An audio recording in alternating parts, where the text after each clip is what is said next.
Oh. Yan, meron tayo unique recipe for today, course day, lunch. Yan, pwede na, dito. See?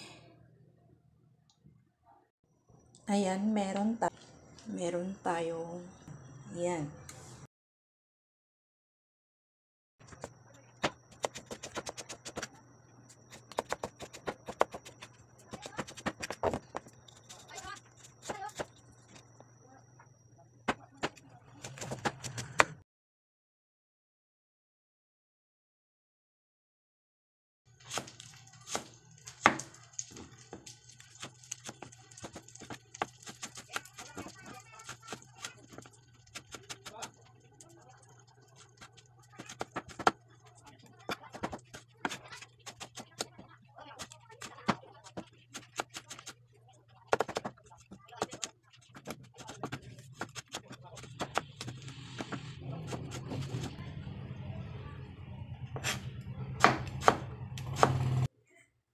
Beans or sitaw,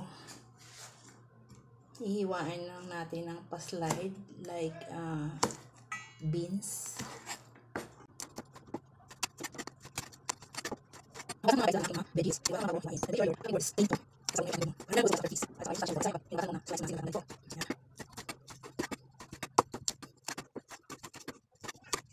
Lahat ng mga sa cheese, tapos sa package so, yan, wala nang kasi ganda niya. And diced. And let's get started. These are pumpkins.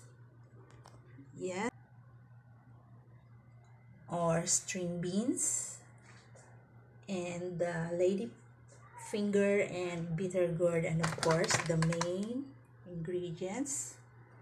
Pansit. Para pag nilagay mo na, hindi siya masyadong matigas. Biglang bumulusok yung halo. Ayan, back to bakas. Pagkasim-asim, kakang tunog ng kanyang bumubula yung. So, ayan.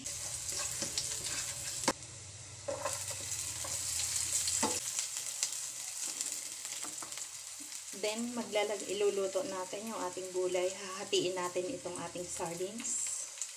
Bali, 4 ang kanyang isda. Hatiin natin para kalahati ay para sa ating konting patis lasa. Then, maglalagay din ako ng konting sugar to balance the taste. Isa na natin ang ating mga ingredients. Yan, ang ating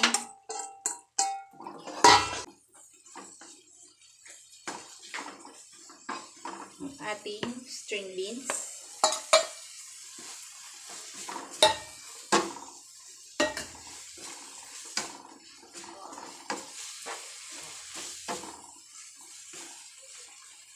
Ating eggplant.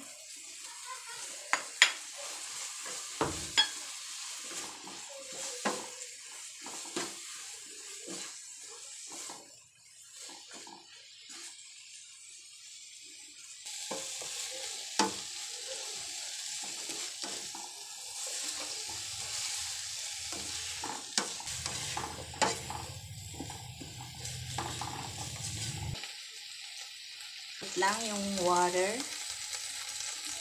Madami na-absorb ng gulay.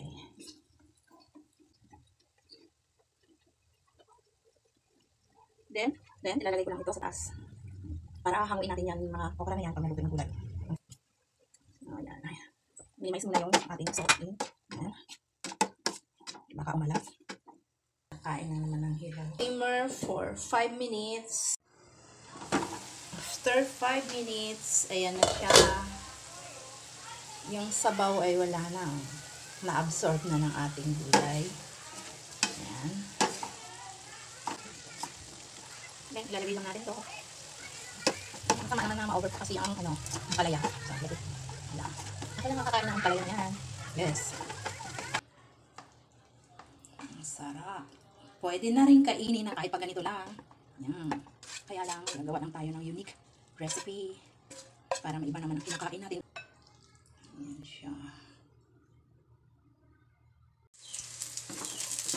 Ayan yung ating sardines. Lagay natin para sa ating steak. Kita nagkakagin. Sarang muli kong sinabi ko. Kaya lang kasi yung ating sound. Tapos na rin ako ng dito. Then, lalagay ito ng sugar. Yes. Hindi ko. Then,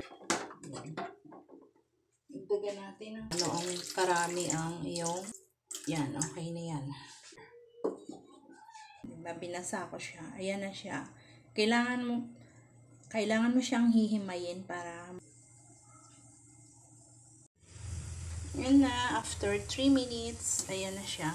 Titikman na natin yung kanyang mga balanse na po ang lasa. Sarap talaga. Yeah.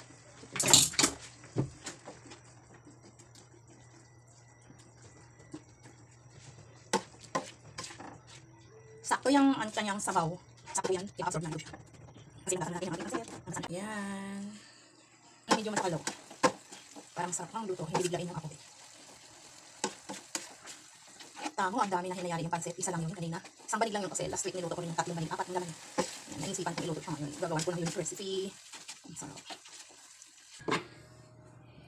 Ito muna. Tanggalin muna natin sa gilid.